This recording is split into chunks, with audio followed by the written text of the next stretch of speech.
In cooperatives, each member works together with other members for mutual benefit. Let me give you some examples of some common co-ops that you may be familiar with today.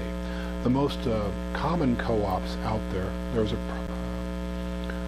there are approximately 29,000 cooperatives operating today in the United States.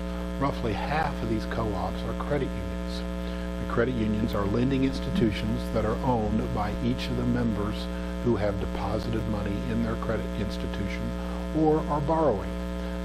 Most members of a credit union have to pay have $5 or $10 in a savings account that is really considered equity because it is that co-op member, credit union member owners money that's actually in the account.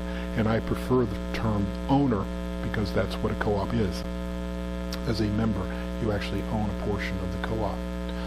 Other common uses for the co-op model are as in our rural electrification system. Nearly 70 or 80 years ago, we had 75% of the country was dark. Certainly our large cities had electricity, but at that time there was no, it cost quite a bit of funds to generate, to run poles, to run electricity out to rural farms. The rural electric private investor-owned businesses realized that they could only have 1 or 2 or 3 meters maybe per mile of line, and they viewed that as a tremendous expense. So they decided, hey, we don't need to take electricity out to the countryside. We'll just let them continue to stay as they are, and we'll provide electricity into the cities. Well, those individuals living in rural America decided they wanted electricity, and through the Rural Electrification Act in the 1930s, Congress loaned individuals money from the Farm Credit, from the Rural Electric Administration, and those individuals went out and built the lines, took those money, built the lines, built the generation capacity of those lines. Many farmers or people living in rural America actually set the poles themselves, and then over the next 40 years or 50 years, they paid the loan back to the government, so it's completely paid off, plus interest.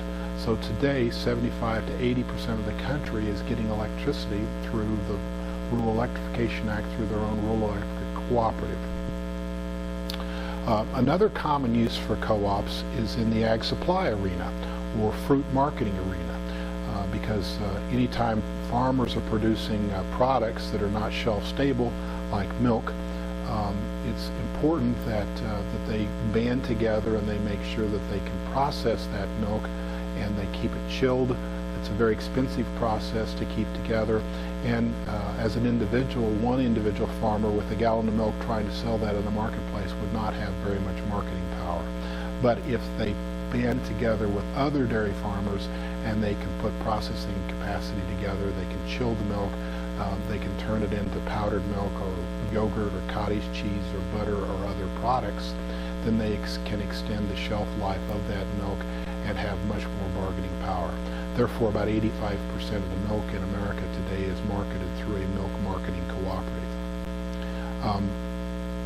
Insurance is another common place for cooperatives. Anytime you see the word mutual in its name, then you know that that is a cooperative.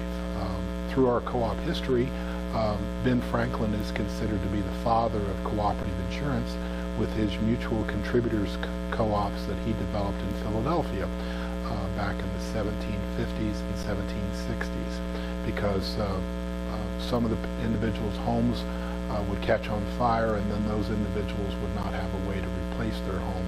So the concept of having an insurance or group of people putting some funds together so that there would be money available to rebuild the house, and the community could actually come together in that way.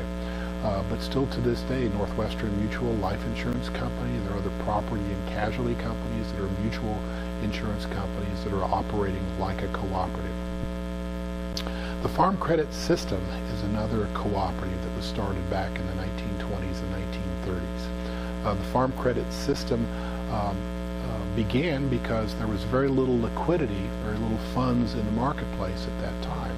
And as an individual, if you wanted to get started in farming, just as today, it was a very expensive proposition. Many thousands of dollars per acre are value of the land. And in order to control the land, you needed to own the land. So the Farm Credit System realized that for America to grow and be the strong nation that we are today, we needed farmers to be able to have control and access to that money. Because of the cyclical nature of agriculture, because of drought and heat and floods, there were a lot of peril involved, so there's a lot of risk in the actual production of agricultural businesses. So many of the banks, community banks, local banks, were not very comfortable loaning money to farmers. So the Farm Credit System came about where Congress allotted money to farmers to start the Farm Credit System, so that each individual farmer then bought a share of stock into the Farm Credit Administration, and that farm credit stock eventually was paid off through the use of those loans. And the farmers, today there are over 100 farm credit associations and 3 core banks. CoBank and AgriBank are part of core banks of the Farm Credit System. And those banks today still loan money to farmers and to agribusiness to run and feed America. And those funds are operated. There's a margin that's taken on it, and it's a very efficiently and well-run business that's all owned by those borrowers of funds in the Farm Credit Administration.